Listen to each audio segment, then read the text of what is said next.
Bonjour les amis, Charline Bonneau, micronutritionniste diététicienne spécialisée en développement personnel et en naturopathie.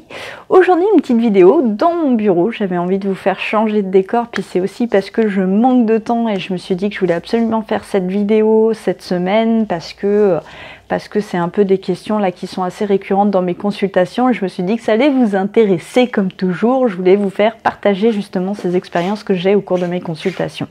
Aujourd'hui, on va parler de cette notion de craquage alimentaire, ces écarts que vous pouvez avoir l'impression de faire au niveau alimentaire et qui vous rendent vraiment insatisfait de vous. C'est important qu'on en parle. Là aujourd'hui, j'ai eu plusieurs personnes qui étaient mécontentes de leur progrès, de ce qu'elles avaient fait au niveau alimentaire. Et ça m'a donné envie de faire cette vidéo parce qu'il y a quelque chose sur lequel il faut vraiment que j'insiste, qui est très très important à comprendre. C'est une erreur de penser que vous faites des craquages, que vous faites des écarts, que c'est quelque chose qui est anormal. À partir du moment où vous avez cette croyance, c'est sûr que ça va être très compliqué parce que votre vie, même si vous rentrez dans une extrême rigidité où vous appliquez le plus possible une alimentation qui va être idéale, il y a toujours des facteurs qui vont vous écarter de vos objectifs, de votre idéal. Et ça risque plus de vous faire succomber qu'autre chose si vous êtes vraiment dans ce principe que blanc-noir, votre programme alimentaire c'est telle structure et qu'à partir du moment où vous en sortez, vous faites un écart où vous avez craqué. À partir du moment où vous êtes dans ce jugement-là, c'est sûr que ça va se produire et c'est ça qui va être le plus compliqué. Tout simplement parce que dès que vous allez sortir un tout petit peu de cette trame, et croyez-moi, c'est ce que je vois toujours, je passe mon temps à rassurer les gens là-dessus, c'est tout à fait normal. Une alimentation idéale, celle qui va vous apporter le plus d'énergie, qui va être adaptée à vos besoins. Évidemment que je vous invite à l'avoir le plus possible au quotidien, seulement c'est pas toujours, il y a d'autres besoins, il y a des jours où vous allez avoir besoin davantage de sucre, il y a des jours où vous allez avoir envie de produits salés, il y a des jours où vous n'aurez pas la main sur vos repas, donc plutôt que de vous angoisser, c'est pas grave, faites-vous confiance en fait. Ce qu'il faut comprendre, c'est que le corps a une intelligence et que c'est nous avec notre mental qui nous coupons de cette intelligence. Mais en fait, si vous faites confiance à votre corps va vous amener en fait petit à petit à adapter en fait vos prochaines portions pour retrouver l'état initial en fait. C'est ça qui est important de comprendre, c'est qu'on a des signaux. Votre corps, il fonctionne avec des hormones, des messages en fait qui lui permettent, des indicateurs qui lui permettent de savoir où est-ce qu'il en est au niveau de sa quantité d'énergie stockée. Donc à partir du moment où vous allez avoir des repas qui vont être plus riches, par exemple, oui, vous allez dans un premier temps stocker davantage. Sauf que votre corps, si vous n'êtes pas dans un état d'anxiété, dans un état de stress, il va lâcher ses réserves parce qu'il n'en a pas besoin. Donc ça va faire que sur les repas suivants, il va avoir un message qui est lié à la leptine, qui est une hormone sécrétée par le tissu adipeux justement, qui va lui indiquer que ses réserves sont pleines et qu'il n'a pas besoin de stocker. Donc de fait, votre appétit va baisser les repas suivants. Par contre, si vous êtes dans un état de stress, de culpabilité, la seule chose qui va se passer, c'est que votre corps va ressentir ce stress et va sécréter de nouvelles hormones qui vont lui dire attention, il y a un risque, j'ai besoin d'énergie, donc il va falloir que tu stockes davantage. Donc là, vous allez pour le coup manger plus les repas suivants et en plus de ça, stocker ce que vous allez manger en excédent. C'est absolument pas la bonne stratégie. Donc moi, mon objectif, c'est toujours de ramener les gens à une alimentation intuitive, à redevenir des mangeurs intuitifs. Ça veut dire quoi être un mangeur intuitif ? Eh bien, ça veut dire faire attention à ses sensations, être connecté à ses sensations et ne pas se nourrir de manière rationnelle par rapport à un programme.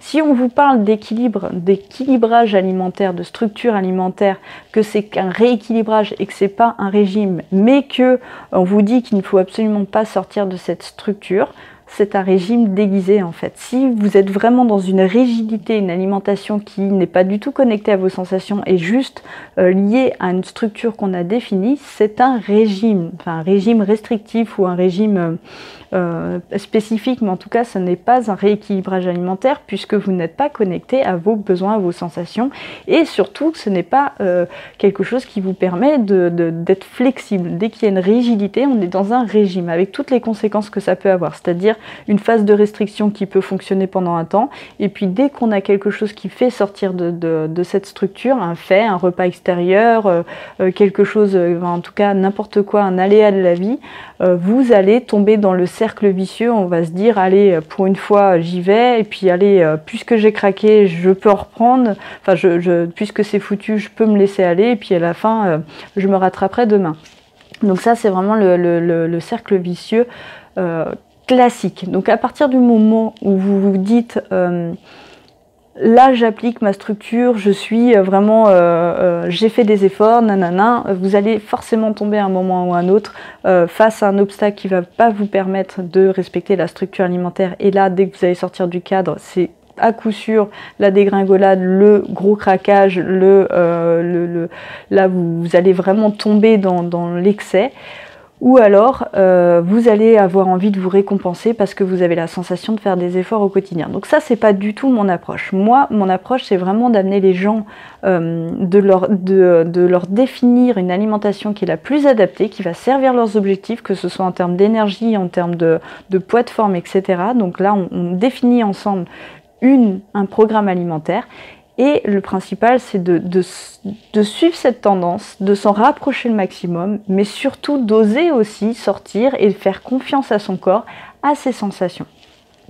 Que ce soit parce que c'est un fait extérieur, ou que vous allez sortir de ce cadre, manger plus par exemple, pas dans la qualité que vous souhaiteriez, c'est pas grave. Faites confiance à votre corps, je vous dis, il va de toute manière, si vraiment vous êtes connecté à ça simplement, il va vous envoyer il va envoyer des messages chimiques qui vont vous donner, en tout cas, vont limiter votre faim. D'ailleurs, je pense que vous l'avez expérimenté au moins à la période des fêtes où en général on fait successivement plusieurs repas bien trop copieux, bien trop riches, bien trop sucrés, et il y a un moment où on sature complètement, on n'a plus faim, on a juste envie de manger un petit potage et c'est tout. Donc vous l'avez expérimenté à l'extrême, donc sachez que ça se passe même quand on mange un tout petit peu plus. Donc faites confiance à votre corps, il n'y a pas de souci. Si vous n'avez pas derrière généré un stress, il ne va pas avoir besoin de compenser en augmentant sa quantité d'énergie stockée en fait, sous forme de tissu adipeux, donc sous forme de réserve de graisse. Par contre, c'est pareil, ça se peut aussi que vous ayez des moments où vous avez envie de manger, vous avez envie de manger des produits sucrés, vous avez envie de manger des produits gras, des produits salés, etc. Alors là, c'est important de prendre la responsabilité. C'est tout à fait normal d'avoir à des moments ce besoin de revenir soit à votre ancienne stratégie, ou même tout simplement de vous procurer d'un seul coup, facilement, très rapidement, du plaisir grâce aux aliments. C'est pas grave du tout, il n'y a pas à culpabiliser par rapport à ça. Déjà, le fait de culpabiliser, comme je vous l'ai expliqué, ça va générer du stress plus qu'autre chose. Mais en plus de ça, c'est tout à fait normal, même moi ça m'arrive, même moi qui suis formée, qui ai conscience de toutes ces choses, il y a des moments où voilà, je le sais, j'ai envie de manger des produits sucrés, j'ai envie. Alors par contre, ce que je fais et que je pense que beaucoup de personnes ne font pas, c'est que je me pose la question avant ça, est-ce que je suis prête à payer les conséquences? C'est-à-dire, est-ce que je sais que si je vais manger des produits sucrés, je sais que le lendemain, je vais me sentir fatiguée, je sais que je vais avoir de nouveau envie de manger des produits sucrés, je sais que je vais tomber dans une spirale et que ça va finir par atteindre mon estime de moi. Donc à chaque fois, je me pose la question de est-ce que j'ai envie de tomber dans ce cercle vicieux-là, ou est-ce que il n'y a pas un autre moyen qui me permettrait de me procurer, de répondre à ce besoin que j'ai de prendre soin de moi, ou simplement de m'apaiser, etc. Donc je me pose la question. Et il y a des jours où j'ai envie, c'est pas grave, je me dis c'est pas grave, le lendemain je sais que ça va être compliqué, mais c'est pas grave, aujourd'hui j'en ai envie. Et ça change beaucoup de choses, parce que vous allez voir que vous allez le faire avec nettement moins, vous n'allez pas le faire avec le poids de la culpabilité, ce qui fait que vous allez peut-être déjà manger moins en quantité. Ensuite, vous allez sortir plus vite de cet état, de cette fenêtre où vous aviez envie de fuir vos émotions grâce aux aliments.